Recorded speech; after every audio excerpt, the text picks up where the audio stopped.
आज हम बात करने वाले हैं गॉस लॉ का थर्ड एप्लीकेशन। दो एप्लीकेशन हम पहले कर चुके हैं, आज हम करेंगे थर्ड एप्लीकेशन। और जो थर्ड एप्लीकेशन है वो है हमारे पास electric field intensity due to uniform charge spherical shell. एक यूनिफॉर्म स्फेरिकल सेल है और उस स्फेरिकल सेल की वजह से हमें इलेक्ट्रिक फील्ड इंटेंसिटी की वैल्यू को कैलकुलेट करना है। तो सबसे पहले मैं आपको बता दूं ये स्फेरिकल सेल क्या होती है, क्योंकि बोर्ड में कई बार सॉलिड स्फीयर की वैल्यू क्वेश्चन आता है। तो स्फेरिकल सेल और सॉलिड स्फीयर का थोड़ा सा पहले आपको एक चीज बता दूं। देखो जो स्फेरिकल सेल है, लेट्स सपोज कंसीडर करो एक प्लास्टिक की बॉल है। तो लेट्स सपोज हमारे पास एक स्फेरिकल सेल है और वो स्फेरिकल सेल आप समझो कि एक प्लास्टिक बॉल है और उस प्लास्टिक बॉल की जो रेडियस है वो कैपिटल आर है। तो हम लिख सकते हैं let capital R is the radius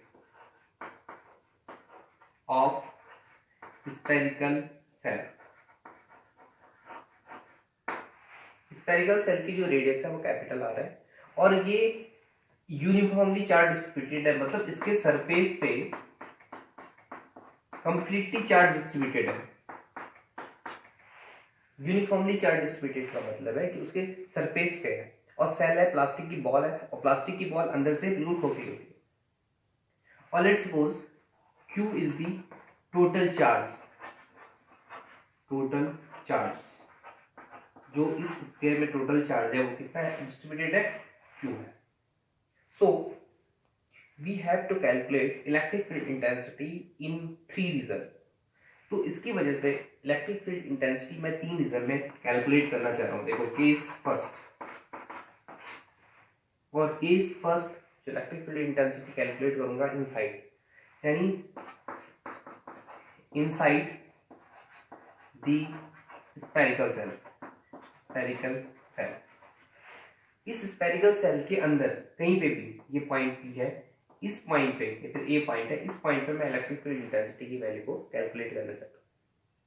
तो इलेक्ट्रिक फील्ड इंटेंसिटी की अगर वैल्यू कैलकुलेट करनी है तो सबसे पहले मैं गॉसियन सरफेस बना देता हूँ। यहाँ पे आपको पता है गॉसियन सरफेस बनाना पड़ेगा तभी इलेक्ट्रिक फील्ड इंटेंसिटी की वैल्यू कैलकुलेट कर सकते हैं। और यहां से यहाँ तक कि लेट्स सपोज जो रेडियस है वो हमारे पास स्मॉल r, यानी सिंपल मैं ये भी लिख सकता हूँ r is less than capital R, where we can calculate the electric field.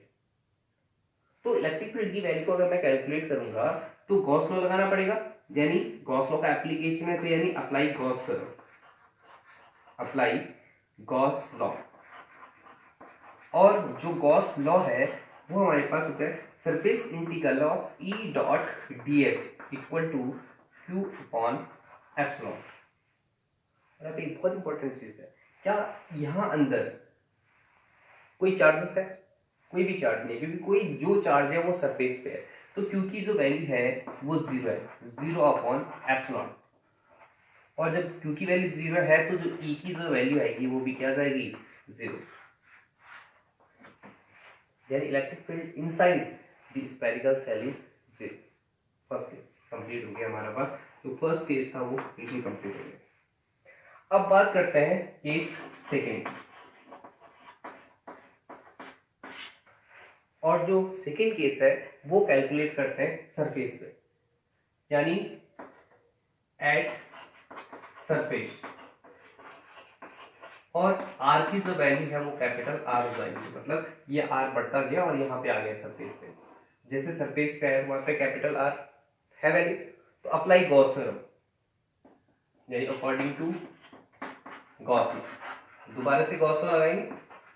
अगर गॉस लॉ लगाएंगे तो surface integral of E dot ds, surface integral of E dot ds equal to Q upon epsilon. और we have to calculate electric field E और surface integral of ds equal to Q upon epsilon.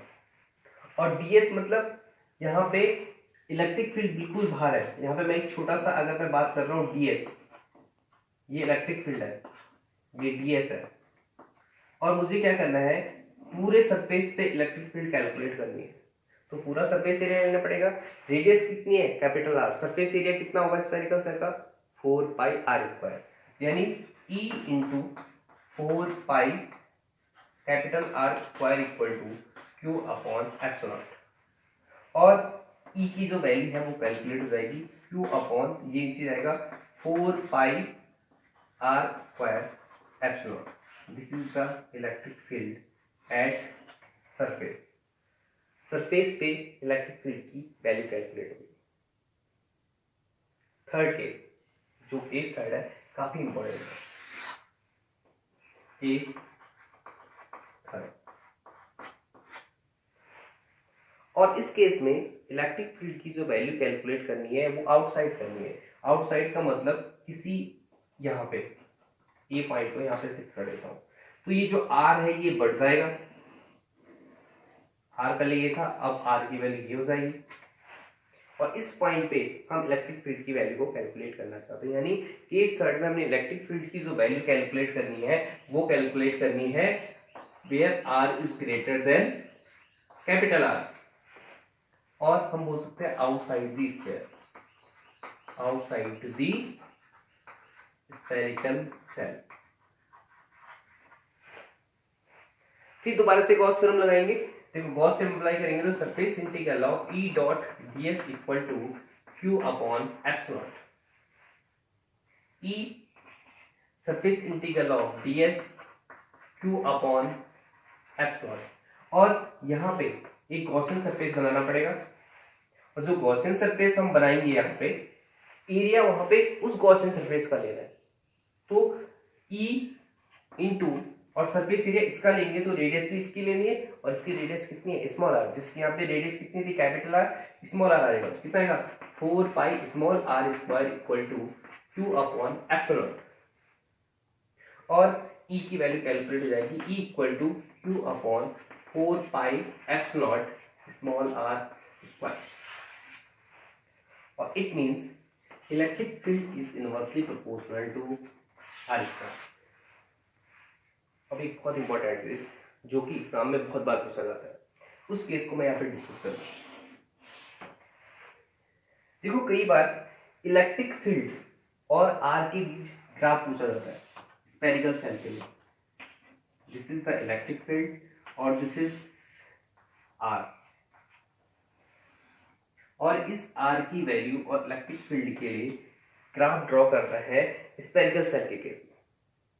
तो अगर आप देखोगे ये origin है, origin का मतलब ये सेंटर है इसका, और सेंटर से लेकर सरफेस तक, सेंटर से लेकर सरफेस तक की अगर मैं बात करता हूँ, ये सरफेस है जहाँ पे, तो इलेक्ट्रिक फील्ड की जो वैल्यू है वो क्या है 0 है। यानी यहां से लेकर और सरफेस की बात करते हो, सरफेस की बात मतलब जब आर की वैल्यू किसके बराबर है कैपिटल आर के बराबर है, तो इलेक्ट्रिक फील्ड की वैल्यू क्या है 0 है, और सबसे ज्यादा इलेक्ट्रिक फील्ड की जो वैल्यू है वो सरफेस पे, सरफेस पे जब आर की वैल्यू कैपिटल आर के बराबर हो जाती है तो इलेक्ट्रिक फील्ड की वैल्यू मैक्सिमम है। और जैसे ही हम इससे बाहर जाना स्टार्ट करते हैं, देखो ए पॉइंट पे जाना स्टार्ट करता है, तो इलेक्ट्रिक फील्ड की जो वैल्यू है वो इनवर्सली प्रोपोर्शनल है। इनवर्सली प्रोपोर्शनल का मतलब इलेक्ट्रिक फील्ड की जो वैल्यू है वो डिक्रीज हो रही है। तो this is the graphical representation. देखो 0 से लेकर r तक electric field is 0, the value of electric field is maximum eight surface, surface पे इलेक्ट्रिक फील्ड की जो वैल्यू है सबसे ज्यादा होगी, और जैसे जैसे उसके बाद बाहर जाएंगे तो इलेक्ट्रिक फील्ड की जो वैल्यू है वो हमारे पास डिक्रीज होती जाएगी।